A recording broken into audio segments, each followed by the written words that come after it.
আজকে আমরা রসায়ন নাটকের পর্বে দেখবো যে অর্ণব ছোটুকে বলে, আচ্ছা ছোটু তুমি বলো, আমরা অবিনাশকে কতটুকু দেখেছি? ওর মাসির কথার কোনো বেশ আছে? ওর মাসি বলেছে ছেলেটা ভালো, ও ঠিক কতটা ভালো আমরা ঠিক তা জানি না।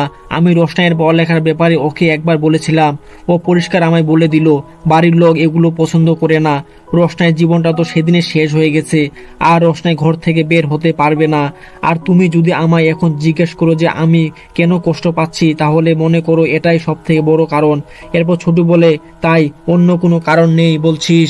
এ কথা শুনে অরণ্যক বলে, আর কি অন্য কারণ হবে? আর তুমি বারবার একই কথা কেন বলে যাচ্ছ? এরপর ছোটু বলে, অন্য কারণটা কি জানিস বাদশা? মিথ্যে হলো ওই মেয়েটার সাথে তোর বিয়ে হয়েছিল ঠাকুরকে সাক্ষী রেখে। তারপর অনেক বলে, এসব কি বলছো তুমি? আর আমি গরিমাকে ভালোবাসি, কয়েকদিন পর আমাদের বিয়ে। আর এখন তুমি আমায় বলছো যে রোশনাইয়ের সাথে আমার বিয়ে হয়েছিল। এটা একটা বিয়ে, এটা একটা মিথ্যে বিয়ে ছিল। আর তুমি ওটাকে সত্যি কেন ভাবছো আমি বুঝতে পারছি না।